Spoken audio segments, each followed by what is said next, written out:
Hello दोस्तों, नमस्कार। एक बार फिर बहुत बहुत स्वागत है आप सभी का आपके अपने YouTube चैनल पे एक और बहुत ही महत्वपूर्ण ओल्ड क्वेश्चन पेपर की सीरीज आज के इस वीडियो में हमने आपके लिए शामिल की है DU यानी कि Delhi university MPEd entrance exam question paper 2020 यानी कि दिल्ली यूनिवर्सिटी के एमपीएड एंट्रेंस एग्जाम 2020 का पुराना प्रश्न पत्र आज के इस वीडियो में हम आपके लिए लेके आए हैं। 1 to 30 क्वेश्चंस हमने आपको प्रीवियस वीडियो में सॉल्व करा दिए थे। 31 to 100 यानी पूरे 70 क्वेश्चंस हम आज के इस वीडियो में सॉल्व करने वाले हैं दोस्तों, तो वीडियो को पूरा लास्ट तक जरूर देखें। Let's start with question number 1। The skin rolling is related with, और स्किन रोलिंग का संबंध किससे है आपको बताना है। Correct answer is massage. Skin rolling का संबंध मसाज से है। Next question, Which of the following organ does not have glycogen storage, यानी निम्न में से कौन सा ऐसा ऑर्गन है जिसमें ग्लाइकोजन का स्टोरेज नहीं होता है। Correct answer option number 4, erythrocytes में ग्लाइकोजन स्टोरेज नहीं होता। इसके अलावा लिवर, मसल एवं इंटेस्टाइन इन सभी में ग्लाइकोजन का स्टोरेज होता है। Next question, trial races are related to which sport, यानी कि ट्रायल रेसेस का संबंध निम्न में से किस स्पोर्ट से है। तो एथलेटिक्स से इनका संबंध होता है। Trial races are related to athletics. The gene doping appears on the prohibited list for the first time in which year, यानी कि जीन डोपिंग को जो है प्रतिबंधित कर दिया गया था किस ईयर में। तो 2004 में जीन डोपिंग को जो है प्रतिबंधित कर दिया गया था या प्रतिबंधित ड्रग्स की लिस्ट में शामिल किया गया था। Next question, for 3000 metre triple chase event how many water jumps are used. बहुत ही अच्छा और इंपॉर्टेंट क्वेश्चन है कि 3000 मीटर ट्रिपल चेज रेस जो होती है उनमें वाटर जंप्स कितनी होती हैं, ये आपको बताना है दोस्तों। तो दिए गए ऑप्शंस में से कोई भी ऑप्शन यहाँ पे सही नहीं है। देखिए correct answer is 7 water jumps होती हैं। कितनी वाटर जंप्स होती हैं? 7। और कितनी ऑर्डिनरी जंप्स होती हैं? तो 28। तो कितनी टोटल कितनी जंप्स होती हैं? तो 35 जंप्स होती हैं, जिनमें से 7 वाटर जंप्स होती हैं और 28 नॉर्मल हर्डल्स होती हैं। तो ये यहाँ पे कोई भी ऑप्शन सही नहीं है। मूव करते हैं हम नेक्स्ट क्वेश्चन की ओर। How many numbers of spikes और nails may be used by an athlete in spike shoes, यानी कि एथलीट के जो स्पाइक शूज होते हैं उनमें नंबर ऑफ स्पाइक्स या नेल्स कितने हो सकते हैं। तो क्या है करेक्ट आंसर बताइए? 11। नंबर ऑफ स्पाइक्स और नेल्स में भी 11 in an athlete spike shoes. Next question, imaginary line passing laterally from one side to other, वो imaginary line जो कि laterally एक साइड से दूसरे साइड को पास होती है या गुजरती है, उसे किस लाइन के रूप में या किस एक्सिस के रूप में जाना जाता है। तो lateral एक्सिस के रूप में इसे जाना जाता है। Next, hypoxia refers to, hypoxia से आप क्या समझते हैं दोस्तों। तो इनसफिशिएंट और inadequate oxygen reaching to the tissues, यानी कि जब टिश्यूज को पर्याप्त मात्रा में ऑक्सीजन नहीं मिल पाती है तो उसे जाना जाता है हाइपोक्सिया के रूप में। Next, principles of learning can be used to, सीखने के सिद्धांत किसमें यूजफुल होते हैं या किसमें सहायक होते हैं। Option number 3 is correct here. Understand, analyse and manage human behaviour, यानी कि ह्यूमन बिहेवियर को समझने, एनालाइज करने और मैनेज करने में जो है उनको समझने में लर्निंग के प्रिंसिपल्स हेल्पफुल होते हैं। Next question, a diagram speaks more than 1000 words, यानी कि जो एक डायग्राम होता है वो 1000 शब्दों से ज्यादा बातों को, एक सिंगल डायग्राम 1000 शब्दों से ज्यादा शब्दों की अपेक्षा ज्यादा हेल्पफुल होता है, यानी 1000 शब्दों से ज्यादा हेल्पफुल होता है समझाने में किसी भी बात को एक सिंगल डायग्राम। तो इस स्टेटमेंट से आप क्या समझते हैं? This statement means that the teacher should, इसका क्या मतलब है कि टीचर को क्या करना चाहिए? टीचिंग एड्स का यूज करना चाहिए। करेक्ट आंसर ये है कि एक टीचर को टीचिंग एड्स यानी कि विजिबल, ऑडिबल, इस तरह के डिफरेंट टीचिंग एड्स का इस्तेमाल करके अपनी टीचिंग को टीचर जो है वो इफेक्टिव बना सकता है, इसका ये मतलब है। the type of communication that the teacher has in the classroom termed as, यानी कि वह कम्युनिकेशन का वह प्रकार जिसमें टीचर एक क्लासरूम में अपने बच्चों से बातचीत करता है या कम्युनिकेट करता है या अपना लेसन जो है वो समझाता है बच्चों को, तो ये किस प्रकार के कम्युनिकेशन में इसे रखा जाता है, तो ये जाना जाता है ग्रुप कम्युनिकेशन के रूप में, इसे ग्रुप कम्युनिकेशन में रखा जाता है। The earliest model to explain the relationship between athletic performance and arousal is explained, यानी कि ऐसा मॉडल जो कि एथलेटिक परफॉर्मेंस और अराउजल को समझाता है, दोनों के बीच में रिलेशन को समझाता है, उस मॉडल को किस रूप में जाना जाता है दोस्तों? The earliest model to explain the relationship between athletic performance and arousal, इसे इन्वर्टेड यू हाइपोथेसिस के रूप में जाना जाता है। तो दोस्तों बहुत ही अच्छे क्वेश्चंस हैं, इन सभी क्वेश्चंस का रिवीजन आपके लिए बहुत ज्यादा जरूरी है। तो इन सभी वीडियोस को जो कि हम अपने चैनल में अपलोड करते हैं, आप पूरा जरूर देखा कीजिए। What process begins immediately after the physical activity is terminated, यानी जैसे ही फिजिकल एक्टिविटी खत्म होती है या टर्मिनेट होती है तो कौन सी प्रोसेस तुरंत शुरू हो जाती है? तो सभी ऑप्शंस को ध्यान से देखिए और क्या है correct answer? The recovery process. Recovery process begins immediately after the physical activity. Which of the following pairs is incorrectly matched, तो देखिए दोस्तों कौन सा सही मैच नहीं है यहाँ पे, और आंसर के अकॉर्डिंग पियाजे का संबंध कॉग्निटिव डेवलपमेंट से है, ये यहाँ पे गलत बताया जा रहा है कि ये इनकरेक्टली मैच्ड है। लेकिन आप इस आंसर को चेक कीजिएगा, जीन पियाजे ने कॉग्निटिव थ्योरी ही दी थी, कॉग्निटिव डेवलपमेंट का संबंध पियाजे से है, ये इनकरेक्ट मैच नहीं है बल्कि ये भी करेक्ट मैच है। तो कोई भी आंसर यहाँ पे सही नहीं है। देखिए मास्लो हायरार्की ऑफ नीड्स जो है ये मास्लो ने ही दिया था, थॉर्नडाइक ट्रायल एंड एरर सिद्धांत थॉर्नडाइक ने दिया था, और जो प्रोग्राम्ड लर्निंग है ये भी स्किनर के द्वारा दिया गया था। तो सभी ऑप्शंस यहाँ पे करेक्टली मैच हैं, ऐसा कोई ऑप्शन नहीं है जो इनकरेक्टली मैच हो। तो अगर आपको कोई ऑप्शन ऐसा लग रहा है जो सही मैच नहीं है तो आप कमेंट बॉक्स में लिख के जरूर बताइएगा। Next question, you want to develop cooperation and team spirit in students, what activities would you propose, यानी कि अगर आप बच्चों में या स्टूडेंट्स में कोऑपरेशन और टीम स्पिरिट डेवलप करना चाहते हैं तो क्या करेंगे, कौन सा वर्क असाइन करेंगे बच्चों को? तो ग्रुप वर्क असाइन करेंगे। Group work is correct answer. Among elite endurance athlete, the stroke volume remains up to, elite endurance athletes में जो stroke volume होता है तो वो कितना होता है? तो 90 to 110 ml होता है stroke volume elite endurance athletes में। 90 to 110 ml is correct answer.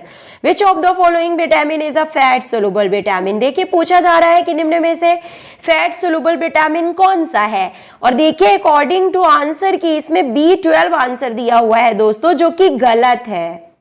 देखिए विटामिन B12, B6 या जो B एंड C विटामिन होते हैं वो वाटर सोलुबल विटामिन होते हैं, और विटामिन K, विटामिन E और vitamin D and vitamin A, ये जो ट्रिक है कीड़ा आप याद रखिएगा, ये फैट सोलुबल विटामिन है। तो क्वेश्चन में पूछा जा रहा है कि फैट सोलुबल विटामिन निम्न में से कौन सा है, तो ऑप्शन नंबर 3 यानी विटामिन D यहाँ पे सही आंसर होगा। तो दोस्तों आंसर की हमेशा सही नहीं होती है, इससे आप अपने कॉन्सेप्ट और अपने कॉमन सेंस का यूज जरूर करें और तभी सही आंसर जो है यहाँ पे बताएं। विच of the following objective of physical education was not suggested by, यानी कि फिजिकल एजुकेशन का कौन सा ऑब्जेक्टिव जो है सजेस्ट नहीं किया गया था H क्लार्क के अनुसार। तो देखिए क्या है यहाँ पे correct answer, option number 3 emotional aspect of development जो है ये H क्लार्क के द्वारा नहीं दिया गया था। Next, the word catcher is associated with, catcher word का संबंध किससे है, तो बेसबॉल से इसका संबंध है। Next, Manjeet Dua is associated to which sport, Manjeet Dua का संबंध किस स्पोर्ट से है, table tennis. What is the color of the first and second ring in the target face of archery? आर्करी के टारगेट फेस में फर्स्ट और सेकेंड रिंग का कलर क्या होता है, तो क्या होता है दोस्तों, व्हाइट, सफेद कलर होता है। Next, the diameter of the table tennis ball, table tennis ball का डायमीटर कितना होता है, 40 mm is correct answer. When was the FIFA Fair Play Trophy for the team with the best record of fair play was awarded? तो कब award किया गया था इसे? 1970 में, 1970 में. Next, which of the following philosophy deals with the concept such as an individual experiences and choices are unique? ये concept किस में दिया गया है कि इंडिविजुअल एक्सपीरियंसेस और चॉइसेस जो होते हैं वो यूनिक होते हैं, affecting their perception of reality, जो कि उनकी रियलिटी को अफेक्ट करते हैं. तो किस फिलॉसफी में यह बात बताई गई है? तो एग्जिस्टेंशियलिज्म, अस्तित्ववाद के अनुसार यह कथन सही है. Option number 3 is correct here, existentialism. Thyroid gland is located at, thyroid gland कहां पे पाई जाती है? तो फ्रंट ऑफ द नेक, यानी कि नेक के फ्रंट भाग में थायराइड ग्लैंड पाई जाती है. Shortest bone in the human body, तो शॉर्टेस्ट यानी सबसे छोटी हड्डी कौन सी है ह्यूमन बॉडी की? तो नंबर 1 ऑप्शन यहाँ पे सही होगा. कान में पाई जाने वाली स्टेप्स बोन जो होती है वो सबसे छोटी बोन होती है ह्यूमन बॉडी में. The study of blood and related disorder, blood और उससे संबंधित डिसऑर्डर की स्टडी किसमें की जाती है? तो हिमेटोलॉजी में इसका अध्ययन किया जाता है. Haematology is correct answer. Study of muscles, myology is known as, study of muscles is known as myology. The major component of blood, तो दिए गए ऑप्शंस के अकॉर्डिंग प्लाज्मा जो है वो मेजर कंपोनेंट होता है ब्लड का. Plasma is the major component of blood. Lack of sufficient RBC in blood results to, यानी कि जब ब्लड में कमी हो जाती है आरबीसीएस की तो क्या होता है उससे? तो एनीमिया हो जाता है. ब्लड की कमी यानी एनीमिया हो जाता है. Body composition is concern primarily with, body composition का संबंध निम्न में से किससे है? तो correct answer option number 4, relative proportion of fat and lean tissue in the body, इससे संबंध होता है बॉडी कंपोजिशन का. विच of the following exercise is effective for developing core strength, core strength के डेवलपमेंट के लिए निम्न में से कौन सी एक्सरसाइज सबसे इफेक्टिव होती है दोस्तों? तो planks is correct answer. Next, the standard distance of marathon race 42.195 kilometre. Marathon race की ऑथराइज्ड डिस्टेंस होती है 26 मील 385 गज. Iota is connected to, iota कहां से निकलती है या किससे जुड़ी होती है? हार्ट के किस चैम्बर से?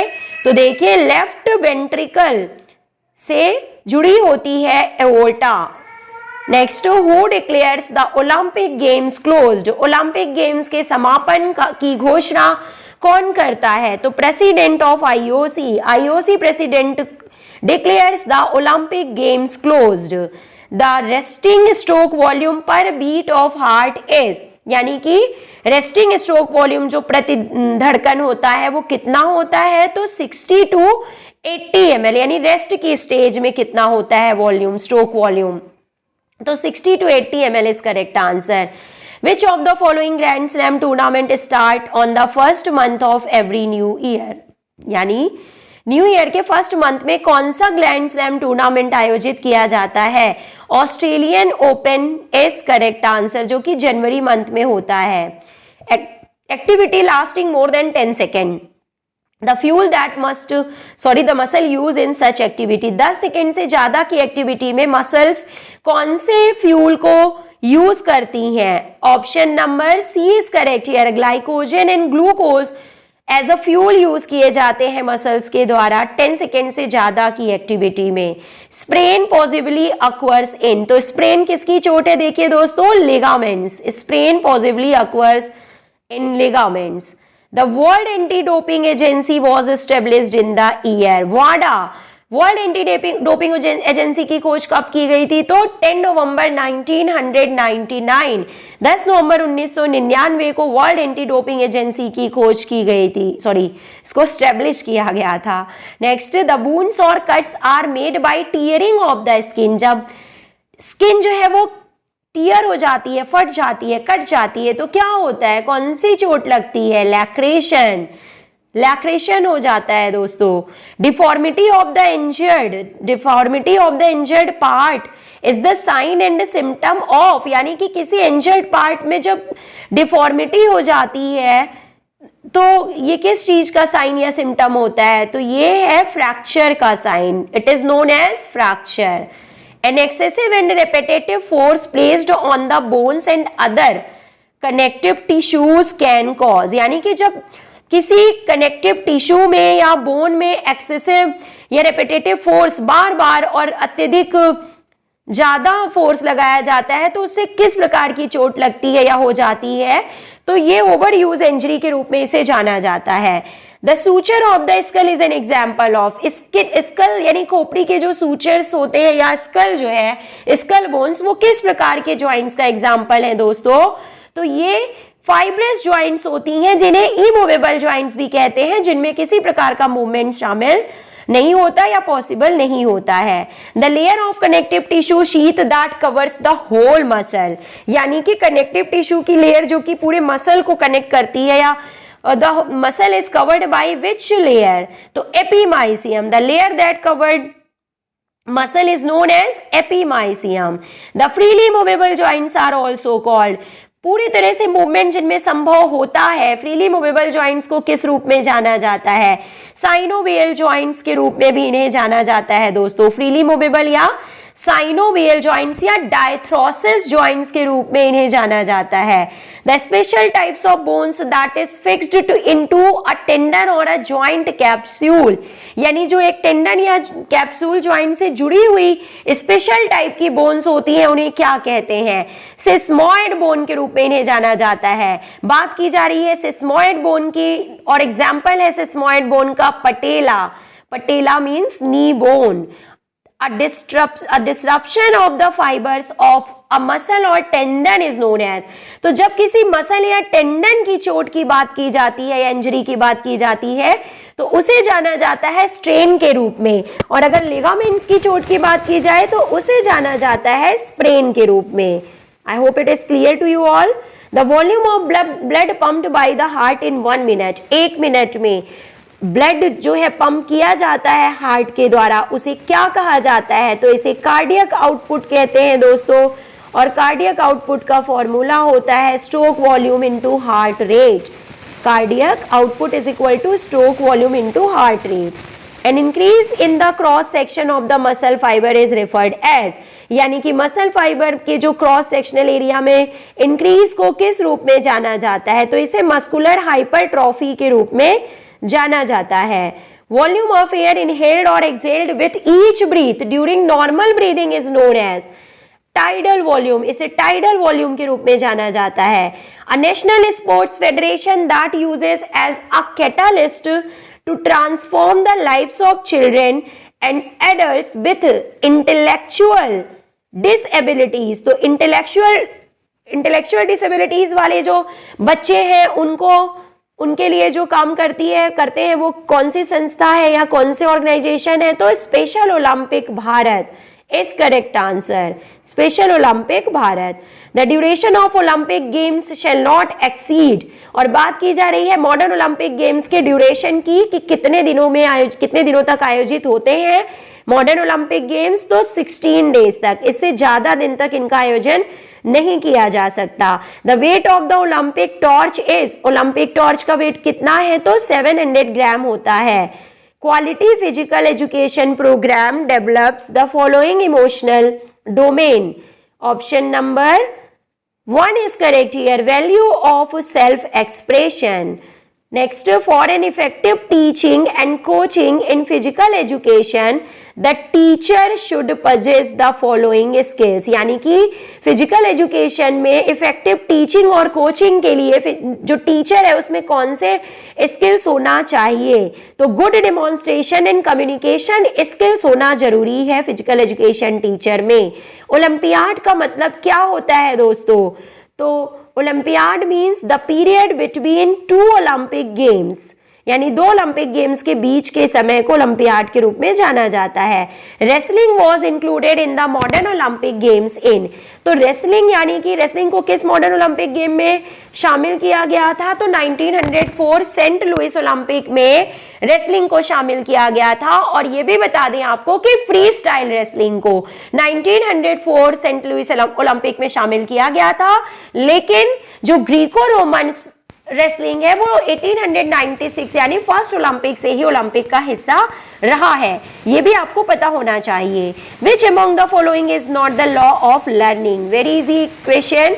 लॉ ऑफ रिएक्शन जो है ये लॉ ऑफ लर्निंग में शामिल नहीं है। Next, the training cycle which has a normal duration of 3 to 6 weeks, 3 से 6 सप्ताह की ट्रेनिंग पीरियड का समय किस रूप में जाना जाता है, किस साइकिल के रूप में जाना जाता है, तो मीजो साइकिल के रूप में इसे जाना जाता है। The ability to execute motor actions under given circumstances in the minimum possible time, minimum possible time में जो है ज्यादा से ज्यादा मोटर एक्शंस को परफॉर्म करना क्या कहलाता है, स्पीड के रूप में इसे जाना जाता है। It is known as speed. The essence of management in any field of human interaction is, correct answer, coordination. Next, the feel good chemicals endorphins, बात की जा रही है एंडोर्फिन्स की, जिन्हें फील गुड केमिकल्स कहते हैं, या कॉमनली इन्हें रनर्स हाई इस रूप में जाना जाता है। तो are release in the brain, ये ब्रेन में रिलीज होते हैं। तो मुख्य रूप से ये क्या करते हैं, तो actually they enhance tolerance to pain, यानी पेन या दर्द सहने की क्षमता को ये बढ़ा देते हैं, यानी कि एनहांस टॉलरेंस टू पेन, यानी पेन को सहने की क्षमता को बढ़ा देते हैं, इसीलिए इन्हें फील गुड केमिकल्स या रनर्स हाई के रूप में जाना जाता है। Saurabh Chaudhary is associated with which sport, shooting से इनका संबंध है। नेक्स्ट, Joshna Chinappa is associated with which sport, तो स्क्वैश से इनका संबंध है। Next, what energy do minerals supply to the body, तो दोस्तों ये आज का आपका होमवर्क क्वेश्चन है। आप हमें लिख के बताइएगा आप कमेंट बॉक्स में कि मिनरल से हमें किस प्रकार की एनर्जी मिलती है और कितनी एनर्जी मिलती है, ठीक है। Next question, the extremely humidity in the atmosphere causes, यानी कि ज्यादा ह्यूमिडिटी जब एटमॉस्फेयर में होती है तो उससे क्या होता है, इसके कारण क्या होता है, तो no evaporation of sweat, sweat का एवापोरेशन नहीं होता है जब ज्यादा ह्यूमिडिटी होती है एटमॉस्फेयर में। The term 1 RM means, 1 RM से आप क्या समझते हैं, तो 1 RM means 1 repetition maximum, 1 repetition maximum मतलब होता है 1 RM का। Now second last question, the span of transition period of sports training should not be more than, यानी कि ट्रांजिशन पीरियड जो होती है स्पोर्ट्स ट्रेनिंग में उसका ड्यूरेशन कितना होना चाहिए और कितने से ज्यादा नहीं होना चाहिए, तो कितने से ज्यादा नहीं होना चाहिए, 3 to 4 वीक से ज्यादा नहीं होना चाहिए ट्रांजिशन पीरियड का समय स्पोर्ट्स ट्रेनिंग में। Now the last question of the series, what kind of loading does exercise like jumping from a bench to the floor and then immediately back on the bench, क्या कहते हैं इस तरह की exercises को या activities को दोस्तों, जिसमें हम बेंच से पहले जमीन पे कूदते हैं, फ्लोर पे आते हैं और इमीडिएटली तुरंत वापस बेंच पे जाते हैं।